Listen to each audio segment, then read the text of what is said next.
Alright, so this is going to be work in progress number 2 on the Beast prototype. So I haven't done much in a few days. I actually spent a few days kind of cleaning up my workspace and organizing stuff. And I'm sorry about the audio. I'm working on one of my action cams. The other one that I can plug a mic into doesn't seem to want to record audio right now. So the next step before I throw primer on this guy is just to fix a few little things.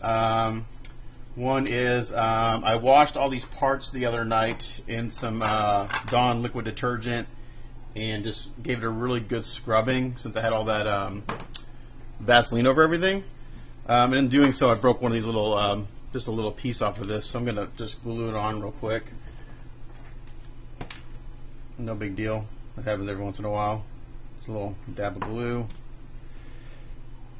A little dab of dew.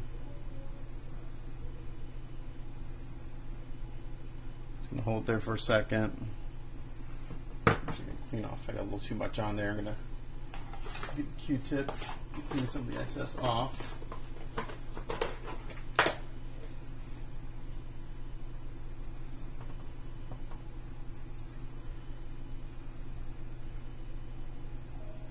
So in this work in progress, we're gonna throw a primer on. We're gonna get everything in primer.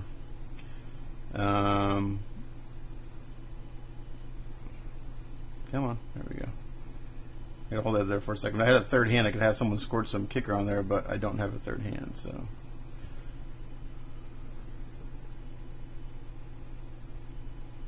And we'll just get a little kicker, and then that's fixed.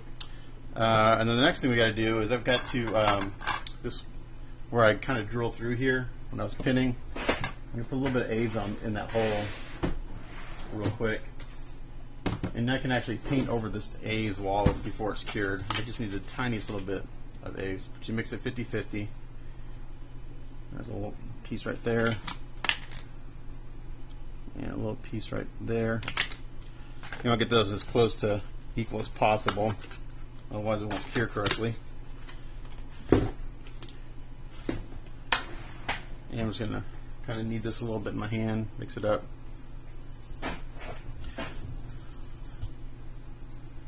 And then once I get this little hole plugged, we'll go in the spray booth and shoot some primer. Now most of the kit will get primed in black, like the base and all the Sentinel parts will get primed in black and prep for the first base coat of metallics, which I should be able to spray today. And then I have to do some masking to spray all the purple parts, which is basically everything. There's quite a bit of masking actually on this piece. I could hand paint the metallics, but I think it'd look better if I spray it. So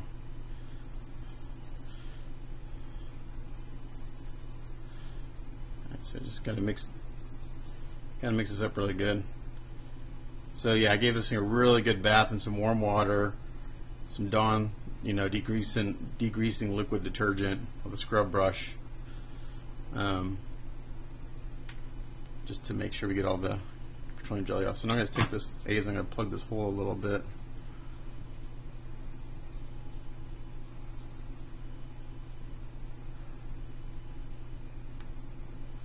Like that. Maybe a little bit of water. Keep some water. I keep a little squirt bottle with some water in it right here all the time. I just need a little bit because I can.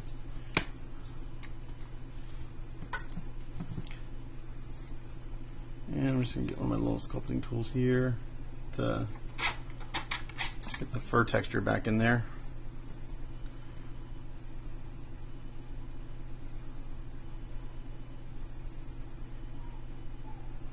My dog's outside howling like she's dying. Let's go let her hear in a second.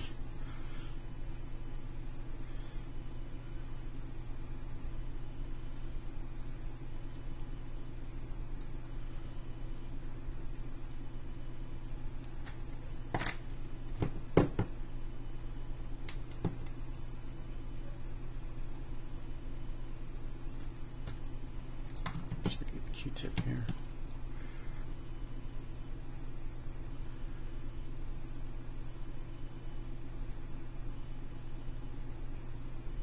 Frame, so I'm just kind of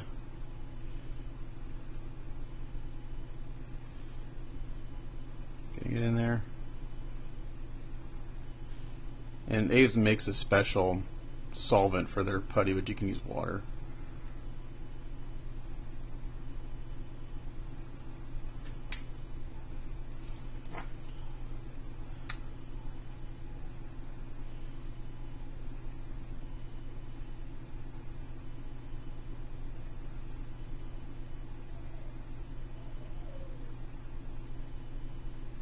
And we're just going to recreate that fold in the skin or the fur right there. Just like that. I'll take a little while to smooth it out.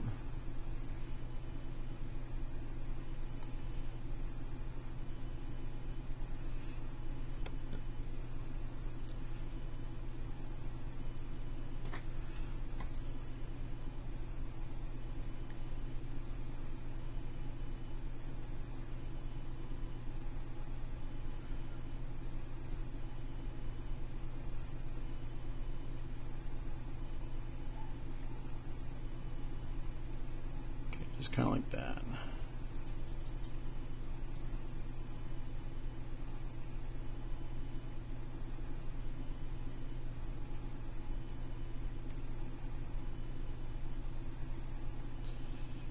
And Aves, once it sets up a little bit, I'm going to let this sit for a little while, and I'll come back and smooth it out just a little bit more, but for the most part that's pretty good right there. Alright, so that's looking pretty good. So we got that hole fixed. So one of the challenging parts when working with a kit so big is how do you handle these pieces when for painting. One more thing I want to do is where I have this where I kind of rekeyed it right here. I want to sand that down just a little bit. I'm going to round that edge off just a little bit. So I'm just going to get some 800 sandpaper here. It's real high grit. And I'm just going to smooth this edge out just a little bit right here.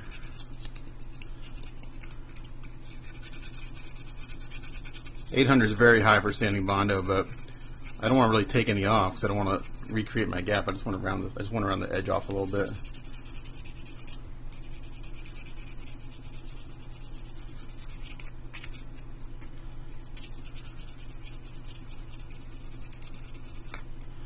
Normally you'd sand Bondo with, you know, a 120 or 80 grit or something like that first, and then go from there.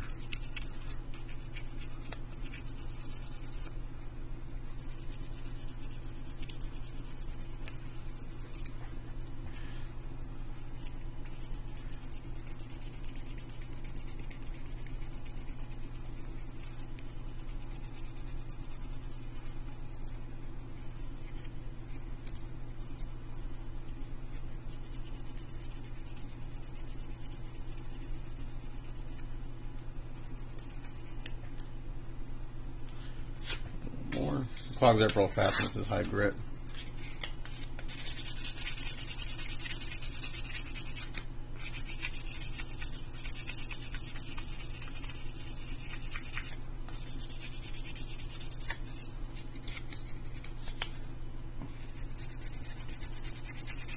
Alright, that's pretty good. So I want to round it off a little bit because I had a little bit of rough edge.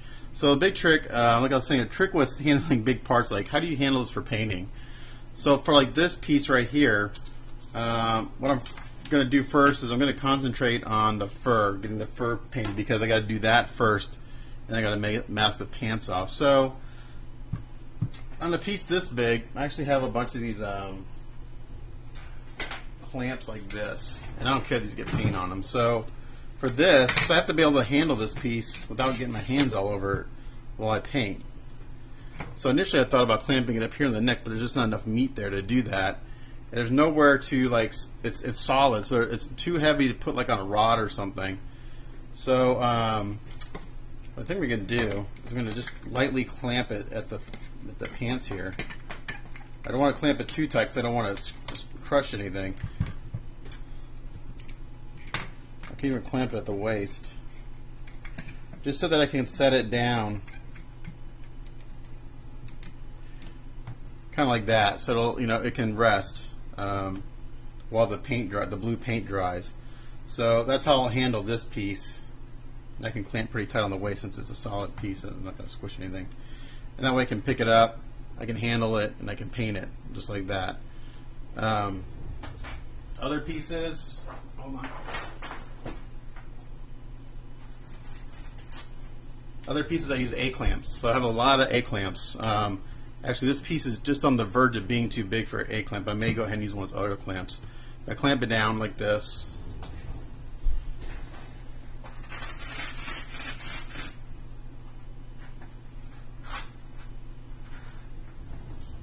Smaller pieces are easy to clamp on an A-clamp.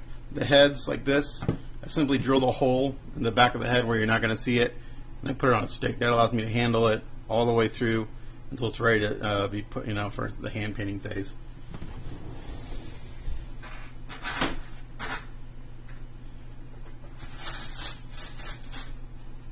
Let's see what else. Oh, and then this leg is a little tricky to handle.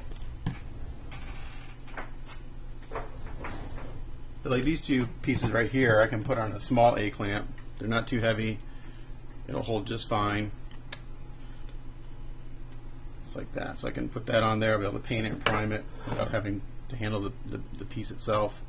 This one, the peg's a little small. We'll see. Yeah. I usually take off the rubber handles and the rubber tips. They don't grip as well on these pieces when they're on. So those two pieces can be clamped like that, and I can handle them for painting.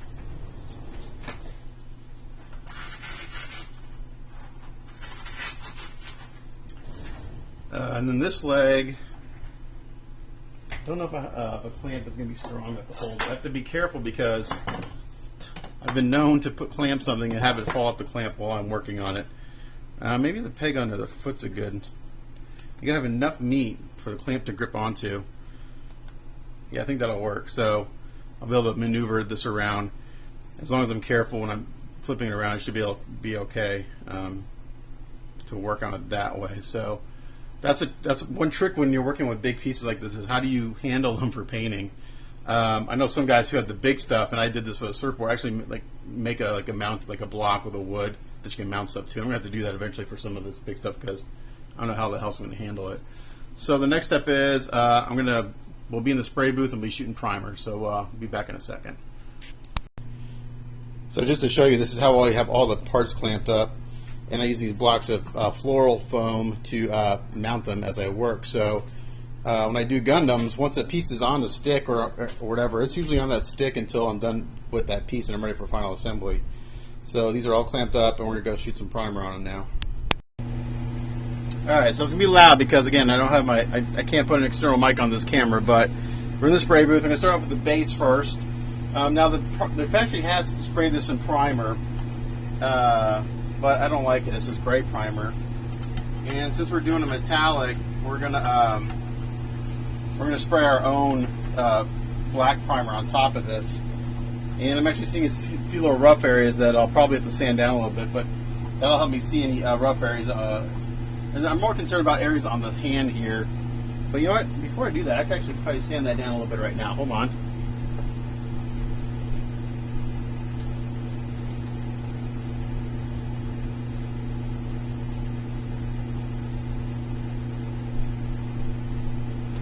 Now that I have this in the spray booth, I can actually see a couple little rough areas, so I'm going to sand those down just a little bit.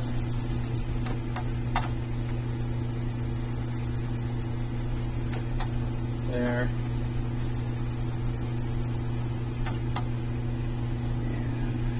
And here. That way I don't have to prime, I have to sand, then prime, and do it again. They're not bad, just a few little spots that are sticking out to me here. And I'm just using a 3M super fine sanding sponge to kind of smooth these out a little bit.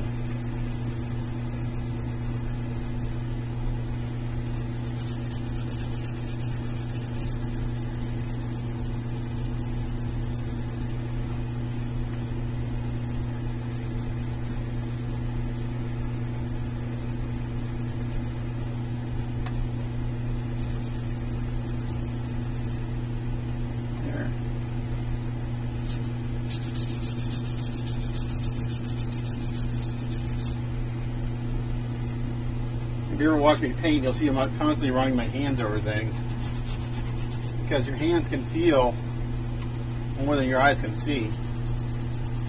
And that's just from when I used to paint cars for a living. constantly running my hands over the body of the car because you think you got something smooth, you think you don't see a dent, you run your hands over and it pops, you can feel it right away. So always looks like I'm molesting my pieces, but that's how I find all the areas that need work. I got this big brush that I used to dust big pieces off, so I'll get the dust off. Sanding.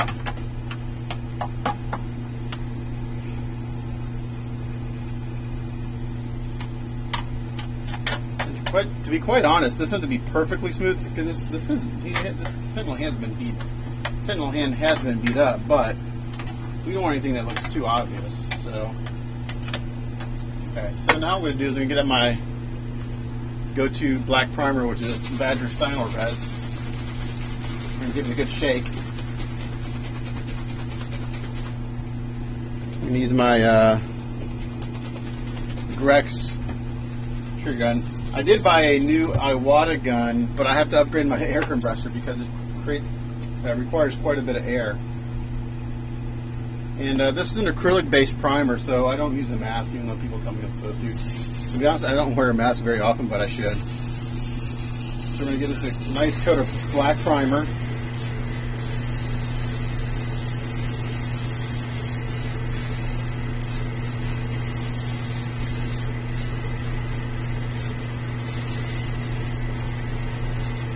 The thing about the Steiner Res is that it, I didn't strain it this time, but I found out that you kind of have to strain it, use a paint strainer, because there's like chunks in it.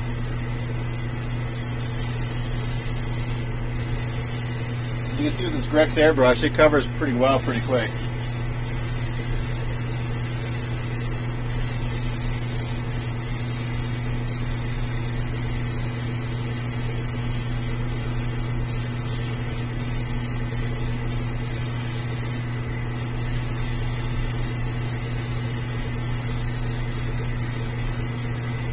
Underneath the edges and everything.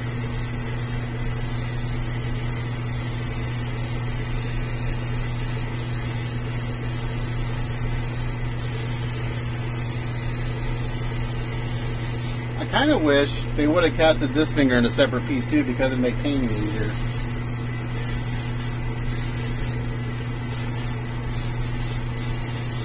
As a kit builder, you kind of want as many pieces as possible. You want it broken down as much as possible. It makes painting easier. It makes masking, less masking and stuff. I know the factories probably aren't too concerned about that.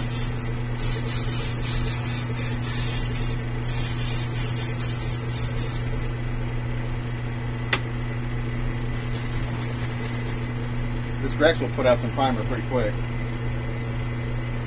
I like it. Good airbrush. I do crank up my PSI when I'm doing this. Badger Steiner was about 40. And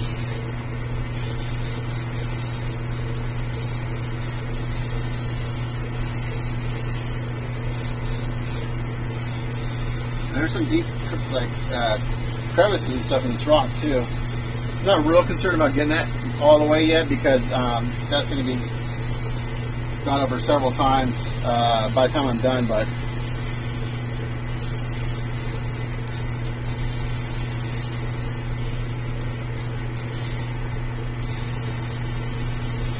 you see me pumping my triggers because, like I said, the Steiner Res, every once in a while it's got to look. I bought some paint strainers, and they work pretty good, but the Steiner Res is actually pretty thick, and it doesn't go through very well. I need to spend some time. So that's my one gripe with the Steiner Res, is that it's got some chunks in it. So ideally, you get a bottle of it, you strain it all out, you shake it up as good as you can. I know some other primers have the same issue. Mr. Color doesn't have that with the lacquer.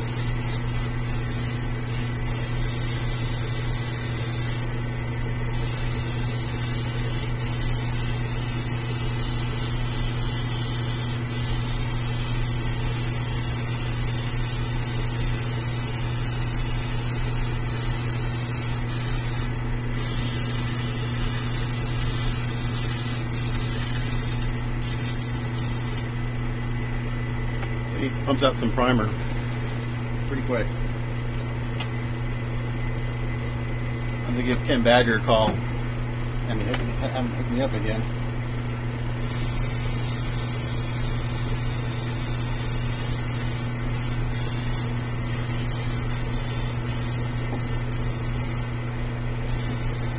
So what I'll do is I'm going to spray this from the top.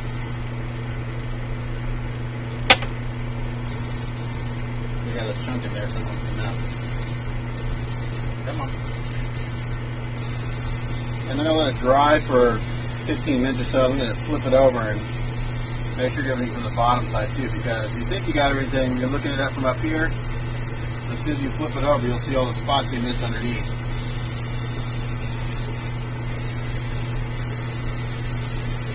You got to do one side, let it dry. Nice thing about stylo resin, it dries enough. Badger says it's ready to paint within 8 minutes after spraying. I usually let it dry a little bit longer because I put it on pretty heavy. On these big pieces, I'm not shy with paint. Well, I'm not shy with paint on any piece, to be honest. I'm pretty heavy-handed with the paint. It's one comment I get from people like, "Oh my gosh, how much paint you put on?"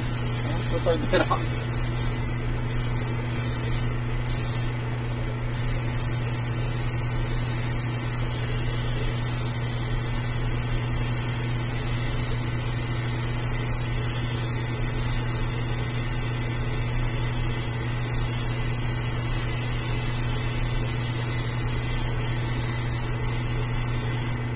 Alright, so we're going to take this out of here and let this dry for a little bit.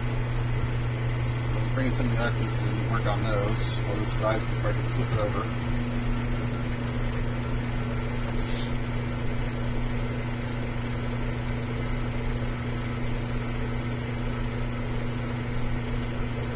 So like here's one of the big fingers.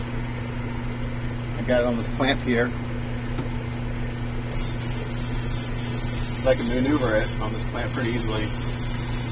And the nice thing about these big clamps, I can clamp them down really, really hard if the piece is solid, which means I can pretty much handle the piece however I want without worrying about it slipping.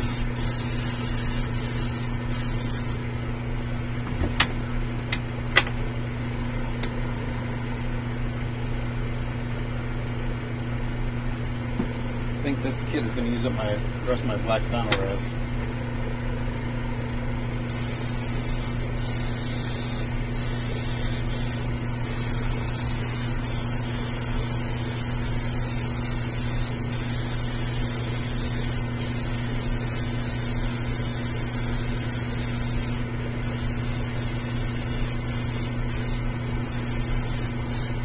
As a general rule of thumb, you want to spray a black base for a metallic. It helps the metallic perform better. If you were to spray a bunch of spoons with white, gray, and black, and then spray metallic, the same color metallic over all of them, you would notice that the one with the black looked more metallic.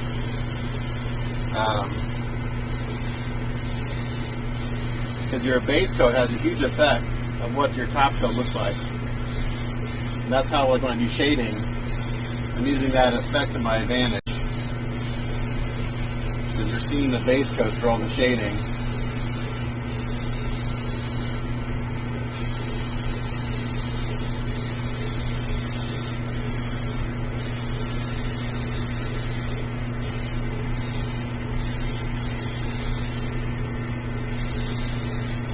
That piece is good.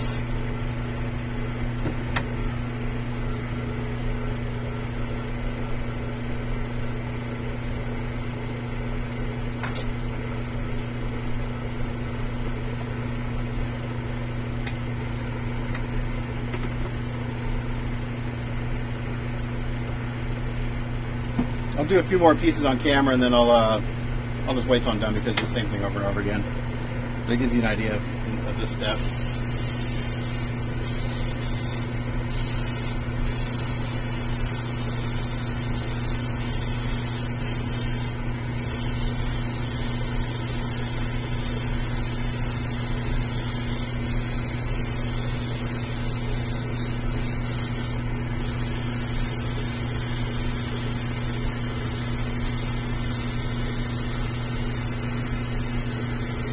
So what I have to do before I do any of the purples, I got to get all these joints painted. I gotta get them painted with the base metallic, and then any kind of dry brushing. I have to get those done. And I actually do those like all the way down because it's gonna be a different finish. It's not gonna be glossy like the purple. So I have to get all those joints done before I can do any purple. So I'll do all the mechanical bits, and I'll mask it all off, and then we'll do the purple.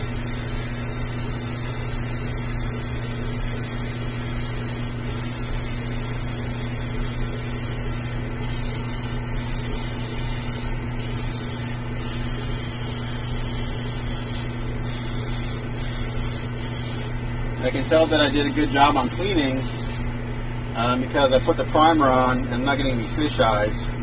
You know what a fish eye is? It's like when you spray some paint and it looks like it kind of separates and there's a little circle around it. That's called a fish eye.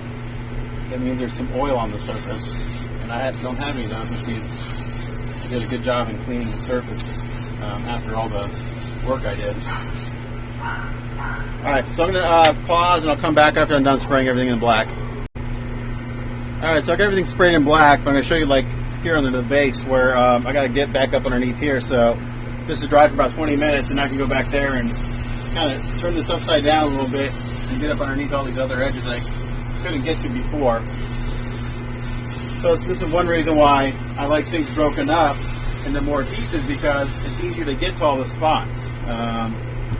Especially when you got something this big. I mean, this thing is it's unruly, it's hard to handle, so it's much easier if things are broken up a little bit. So, but this actually isn't too bad. I mean, I was able to get most of it if it's sitting flat.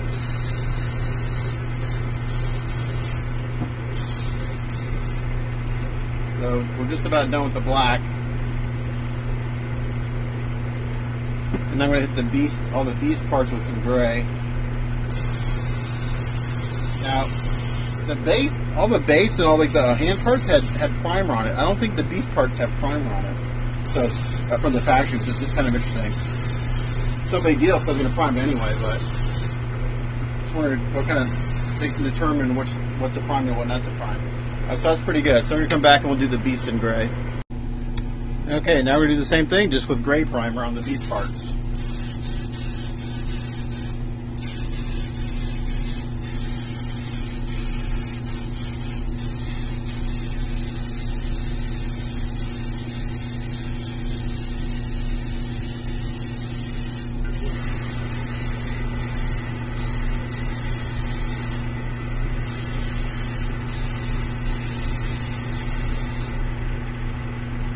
Like that.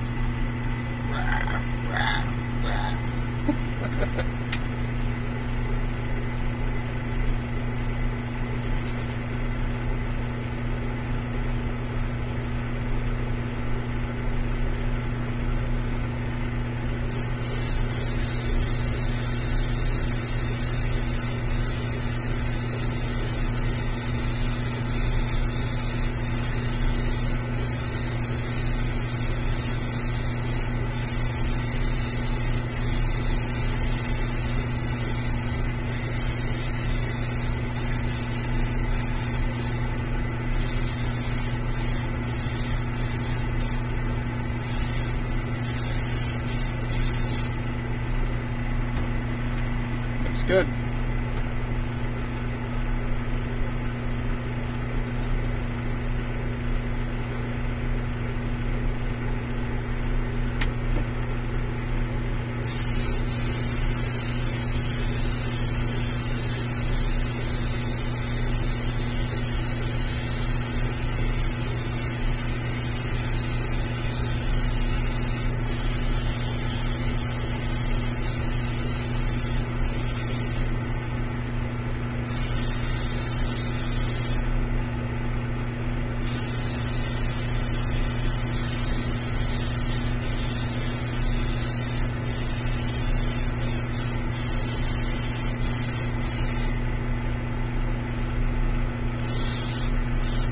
About time to change my filter. Pretty clogged. It's gone through a lot of projects.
So when you're doing fur like this, you have to spray in every single direction because you want to make sure you get paint primer in every little area because there's a lot of nooks and crannies in the fur, so you got to make sure you got to get it all. And I'm putting this on real light.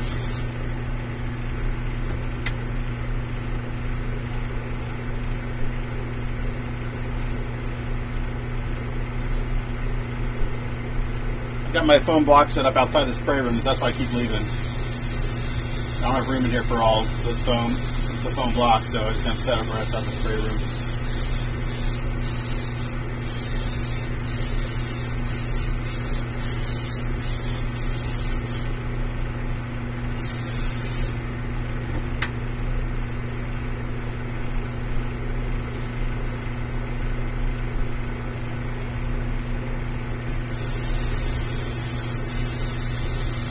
So as you can see, even though this casting was pretty good, I still spent about a week on just, prep. Now I haven't worked every night this week. It's real busy right now with getting ready for school and stuff, but still I probably have about 30 hours, maybe 20 hours of prep.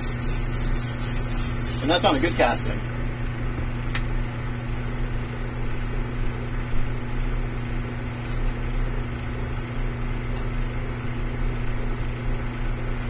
You can never spend enough time on prep. The amount of prep reflects in the final paint job. Skip any steps, it's going to show all the way through. There's no hiding with paint. When you're done painting something, even though it seems like you're putting a lot of paint on, the thickness of that paint, even like on your car, is thinner than a sheet of paper. So any little imperfection is going to show through.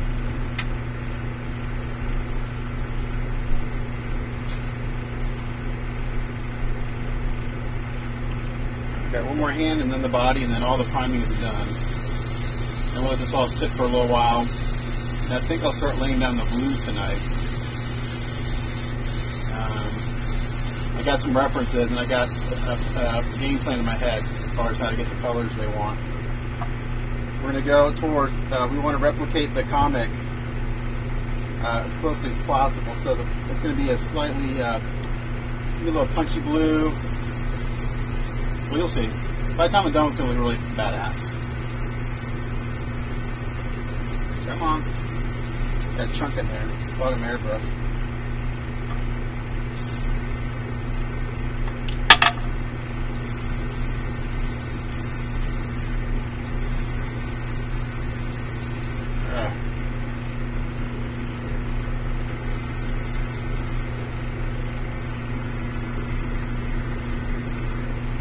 Go. There it goes.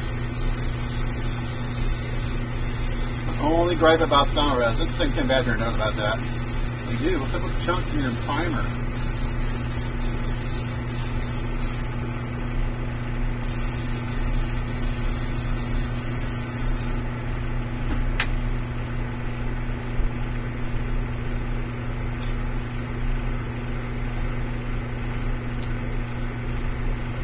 So for now, I'm just going to worry about getting the fur sprayed on this part.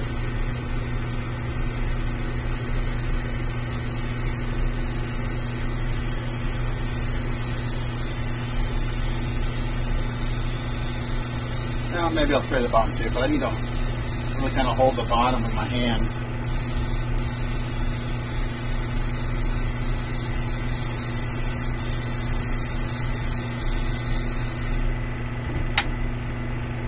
My battery's about dead on my camera for now, so I'll put the batteries here in a second anyway. So anyway, I'm going to stop now because my battery's about dead. So that's it for priming. When we come back, we'll start spraying some paint.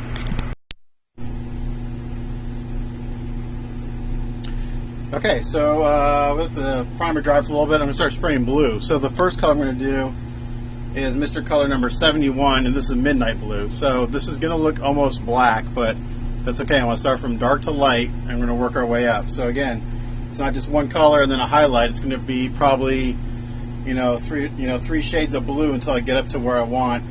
I'm going to go back in and do some shadowing and stuff. So I'm going to wear a mask because this is Mr. Color paints. It's lacquer. So so I won't be able to talk too much, but I've got it mixed in my airbrush, mixed 2-to-1 with Mr. Color Thinner. So everyone who wants to know mixing ratios, it's 2-to-1 Mr. Color Thinner. And here we go.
So this is a good example of where you have to spray it all directions. So I'm spraying from this direction, looks good. I turn it this way, I can see all the gray that I missed going this direction. So when you're doing fur and hair, you got to hit from all sides. Top, bottom, left, right. Make sure you get everything covered.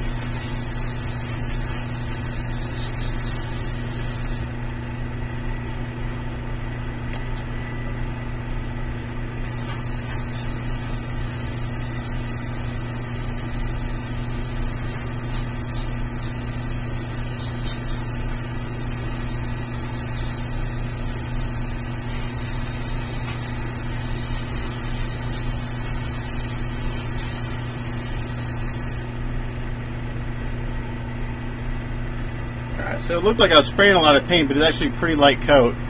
So we got that base coat done there. And as this dries, it'll actually dry a little darker. So it's a little alarming right now. It almost looks black, but it's actually got a really, really dark blue tint to it. And we're going to work our way up. So let's see if I can look up my camera here. But that's how we're looking so far. So I may just do the rest on time lapse. I think you get the idea.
Okay, so that does it for the base coat on the fur. Now, I like to let my Mr. Color dry overnight, so I'm not going to do any more blue tonight. So I like to let this dry, let it dry down, because it gets quite a bit darker as it dries. And then tomorrow night we'll go in with the first mid-tone color. So this looks black, but don't worry, it's going to come way up when we're done. This is just the base coat to kind of get it all evened out, to get a nice dark blue down. and they'll bring it up, and then it's going to look really awesome when we're done. So what I'm going to do now tonight, the last thing I'm going to do tonight for this work in process, I'm going to go ahead and spray some metallics on all the joints, and then we'll call this work in progress done. So I'll be right back. Okay, so we're going to start spraying some of these metallics. There's not a whole lot, to be honest, but according to the 3D rendering color reference here, in the reference it looks like they're going with a gloss on the joints, but I'm going to, in the end, probably make that like a semi-gloss so it stands out against the purple. And it looks really steely here, but I'm actually going to go with one of my favorite metallic colors, which is Vallejo Metal Colors Exhaust Manifold. And what I really like about this, it's a tad brighter and it's a little warm. So the warmness of this will play really well against the purple, since purple is a cool color.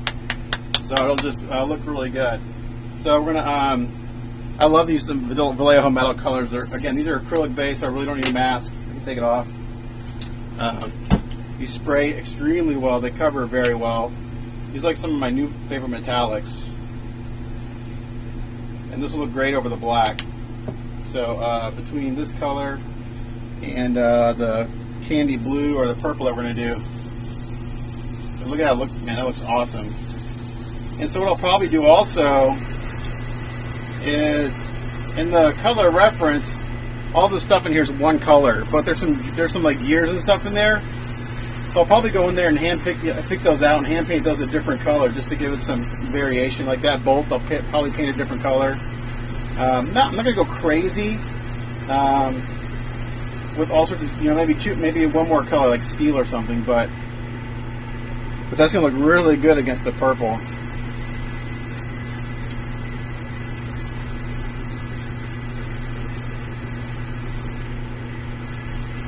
And this stuff covers extremely well. I love it. And this really needs to dry overnight too before you do any masking. I have masked over this relatively quick with Silly Putty, but I'm probably going to use masking tape on all these areas. So masking is going to take a very long time.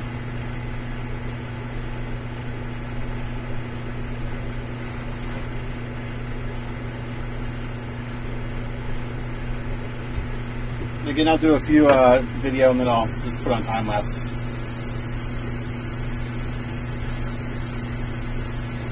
If the Steinway's primer is dried, I can handle it. It's been dry for about 45 minutes, just long enough where I was base coating the blue, that first color of blue. And so I think I mentioned this before, when I first saw the 3D renders of this piece, I wasn't too impressed. And then when I saw the color renders, I was blown away, and I really love the color render they did. The blue's it's a vibrant blue. I love it. The purple looks great. Sometimes I look at a piece and I don't like the color render, and I have to see it without the color on to like it. So it's kind of, I think it depends who's doing the coloring. So that's got its base coat of metallic on it. I don't care if I scuff up the paint on this area because that's the key.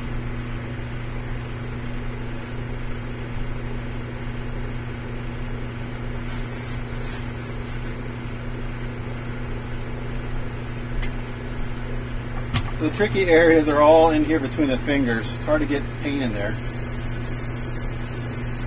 Actually, I should probably do this area first.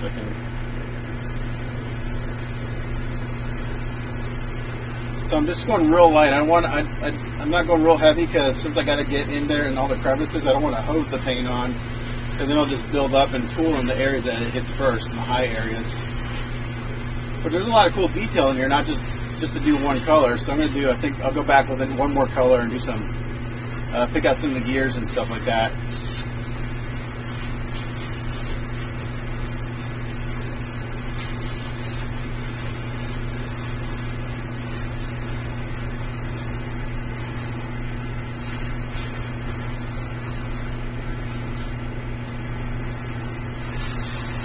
The trick is to give it up on all these little crevices. That's hard.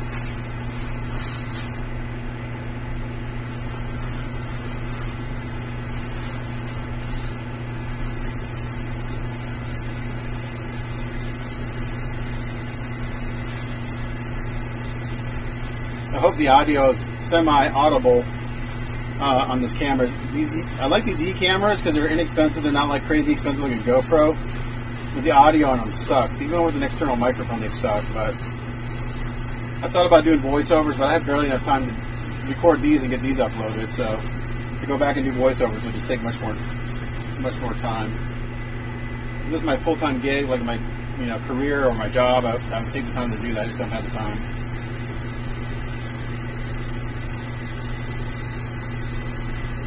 I need someone to hire me full-time to paint. Give me a salary. Hire me to go to all the conventions and shows and stuff. I don't even need benefits. My wife has good benefits. Well, decent benefits, I should say. They're better than what I get at my job. I love how this metallic has a little bit of warmth to it. It'll play really nice against the purple.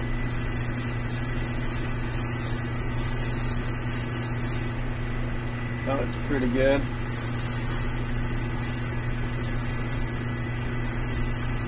And this Vallejo paint's very thin, so it covers extremely well considering how thin it is. It's really nice.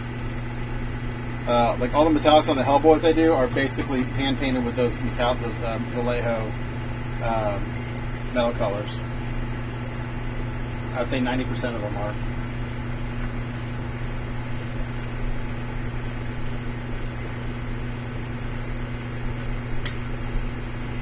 Alright, so I'm going to throw the rest on time lapse because it's the same thing.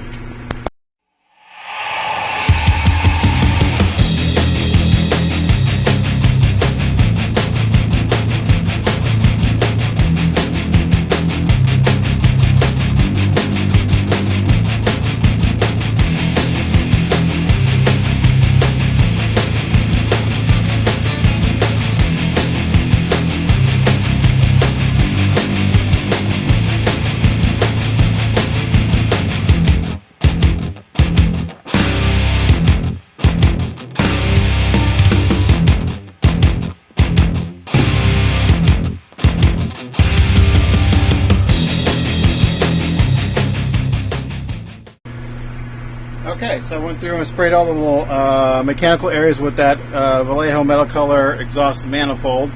Now I went back and looked at the color reference, and I realized that on the color reference, all the areas between these pipes, let me take this off the tripod, it's so far away, all the areas between these little pipes is supposed to go purple. So what I'm going to do is basically, once I get the purple sprayed, I'll go back and hand brush those, I think, if we stick to the color reference. And then also, basically, after I got the base sprayed, what I thought what I probably should have done is just sprayed the two joints, masked those, done all the purple, and then gone through and just hand painted all this. Because this Vallejo metal color hand paints very well. So I may have to go back. I may go back and do that. So it only took me about 5 minutes to spray this, so it's not like I lost any time. But after I looked at the color reference again, all these little spaces between the pipes are supposed to be purple like the hand.